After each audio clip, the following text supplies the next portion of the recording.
আসসালামু আলাইকুম। এখন দেখবেন সংবাদ শিরোনাম। চুয়াডাঙ্গার দুটি আসনে প্রত্যাশা পূরণ হয়নি ধানের শীষের। ভোট পুনর্গণনার দাবিতে রংপুর কুষ্টিয়ায় পরাজিত প্রার্থীর সমর্থকদের বিক্ষোভ, টায়ারে আগুন জ্বালিয়ে সড়কে ব্যারিকেড, ভোগান্তিতে যাত্রীরা।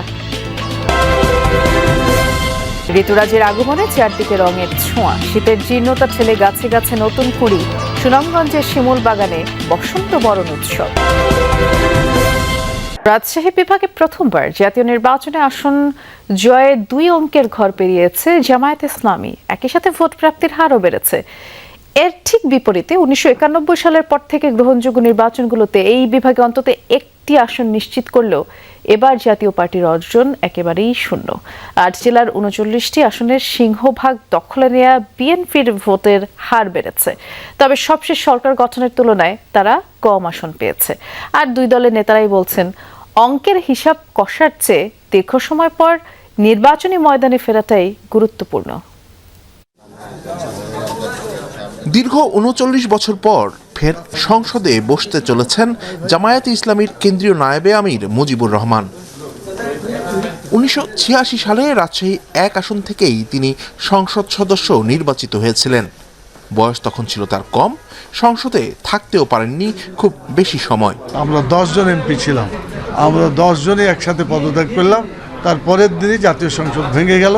এরপরে এরশাদের পতনটা খুব দ্রুত সম্পন্ন হলো। সেদিনকার এমপি নির্বাচনটা ছিল বলতো স্বৈরাচারকে দেশ থেকে বিদায় করা।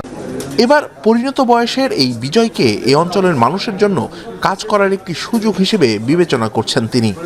বাংলাদেশের অভ্যুদয়ের পর থেকে জামায়াত ডাবল ডিজিট অতিক্রম করে তাদের ইতিহাসে এবারই সবচেয়ে বেশি আসন পেয়েছে রাজশাহী বিভাগে।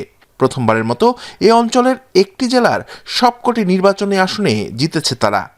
আমাদের দেশে আল্লাহর হুকুম চলে না, যদি চলতো তাহলে দেশটা খুবই ভালো হতো। সেই হিসাবে আমাদের প্রথম টার্গেটই হচ্ছে যে আল্লাহর বিধিবিধান মতো আমাদের দেশ, সমাজ, জাতিকে পরিচালনা করার চেষ্টা করা। 1991 থেকে 2008 পর্যন্ত বেশিরভাগ নির্বাচনে একটি না একটি আসন পাওয়া জাতীয় পার্টি এবার আসন শূন্য।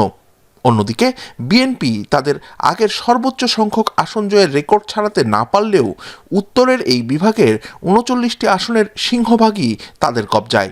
রাজশাহীর সর্বস্তরের মানুষ আমাদের ধানের শীষকে নির্বাচিত করেছে। আমি আশা করছি যে তাদের যে প্রত্যাশা, ইনশাল্লাহ আমরা সব কিছু আমরা পূরণ করব। আমাদের সরকার, বিএনপির প্রয়াত চেয়ারপারসন খালেদা জিয়া একসময় এই বিভাগ থেকেই সংসদে গিয়েছেন। এবার প্রথমবারের মতো নির্বাচিত হয়েছেন তার সন্তান, দলটির চেয়ারম্যান তারেক রহমান। বিএনপি চেয়ারম্যানের এই উপদেষ্টা মনে করেন, ফলাফল বিশ্লেষণের চেয়ে দেশকে ঐক্যবদ্ধভাবে এগিয়ে নিয়ে যাওয়া এখন তাদের প্রধান কাজ। যারা হচ্ছে চাঁদাবাজ, সে যেই হোক না কেন, যারা জনগণের উপরে করবে, সে যেই হোক না কেন, তাকে কঠোর হস্তে দমন করা। এবং গত 17 বছরে এবং 1.5 বছরে যারা বিভিন্ন জায়গা জমি দখল করেছে, তাদেরকে আইনের আওতায় নিয়ে আসা এবং একটি সুন্দর রাষ্ট্রীয় পর্যায়ে।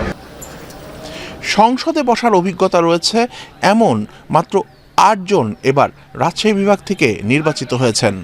বাদবাকি সবাই নতুন। আর এদের 7 জন হারিয়েছেন এমন প্রার্থীদের যারা আবার কোনো না কোনো সময়ে সংসদে বসার অভিজ্ঞতা অর্জন করেছেন। নতুন পুরনো সব মিলিয়ে ত্রয়োদশ জাতীয় সংসদ নির্বাচনে রাজশাহী বিভাগ থেকে নির্বাচিত এই প্রতিনিধিরা আইন প্রণয়নের পাশাপাশি এ অঞ্চলের উন্নয়নে ভূমিকা রাখবেন, এমনটি প্রত্যাশা করেন ভোটাররা। ত্রয়োদশ জাতীয় সংসদ নির্বাচনে রংপুর বিভাগে বাজিমাত করেছে জামায়াত জোট। ভোটাররা বলছেন পরিবর্তনের পক্ষে। তারা দাঁড়িপাল্লায় ভোট দিয়েছেন। আগামী 5 বছর জামায়াতের কার্যক্রমের উপরই তাদের ভবিষ্যৎ নির্ভর করবে।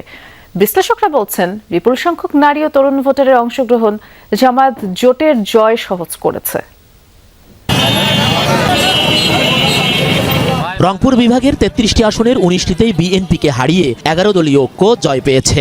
এর মধ্যে 17 জন জামায়াত এবং 2 জন এনসিপির। ঠাকুরগাঁও 1 আসন ছাড়া বাকি 14টিতেও ভোটের ব্যবধান 5 থেকে 20 হাজারের মধ্যে। লাঙ্গলের দুর্গ হিসেবে পরিচিত রংপুর বিভাগে জাতীয় পার্টির সাথে ভোটের ব্যবধান 90% বেশি।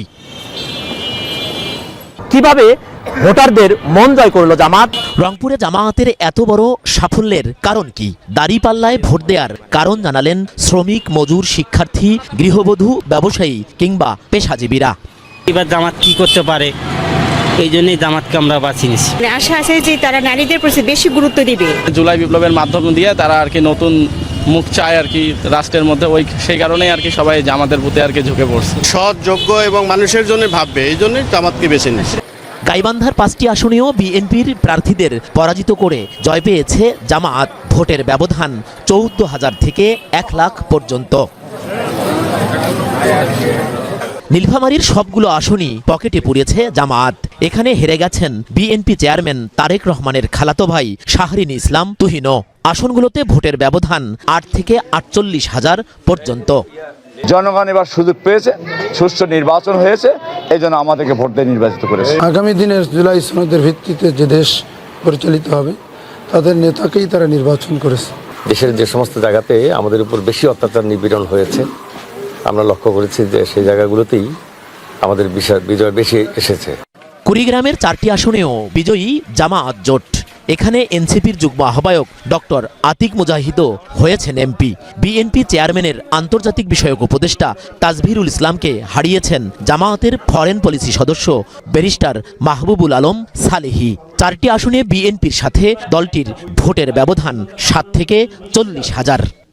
রংপুরের মানুষ বরাবরই আবু সাইদের বিদ্রোহী থেকে শুরু হয়েছে জুলাই, সুতরাং জুলাই ধারণ করে যারা তাদেরকেই তারা ভোট দিতে চেয়েছে। অনেক সরকারকে দেখেছে, অনেক সংসদ সদস্যদেরকে দেখেছে, এবার তারা জামাতকে বেছে নিয়েছে, তার কারণ যারা বিশ্বাস করে যে জামাত সুষম উন্নয়ন করতে পারবে।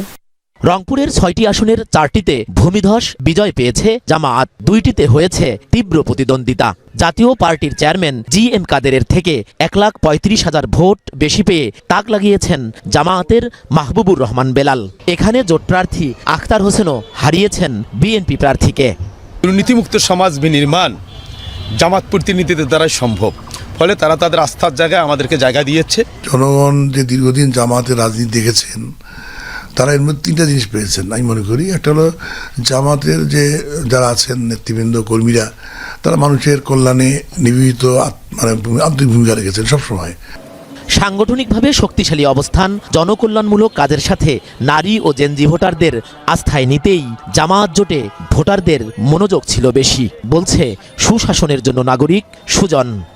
জামাতের যে মানবিকতা এবং নৈতিকতার যে বয়ানটা তারা খুব সহজে গ্রহণ করেছে, এবং তারা দীর্ঘদিন থেকে যেহেতু নিপীড়িত ছিল, নির্যাতিত ছিল, দমনপীড়নের মধ্যে ছিল, তাদের প্রতি আমার মনে হয় যে সহানুভূতিশীল হওয়ার কারণেই তাদেরকে মানুষ মূলত ভোট দিয়েছে। তাদের রাজনীতি করার কোনো সুযোগ ছিল না। তারা যেটা করেছে সেটা হলো ভিতরে ভিতরে তাদের সাংগঠনিক যে কাঠামোটা সেটা তারা শক্তিশালী করতে পেরেছে, যার ফলে আজকে তাদের এই ফলাফল। আগামী দিনগুলোতে ভোটারদের এই আস্থার প্রতিদান দিতে পারলে উত্তরের এই বিভাগে ভবিষ্যতে জামায়াতের আরও একচ্ছত্র আধিপত্য নিশ্চিত হবে বলেও মনে করেন রাজনৈতিক বিশ্লেষকরা।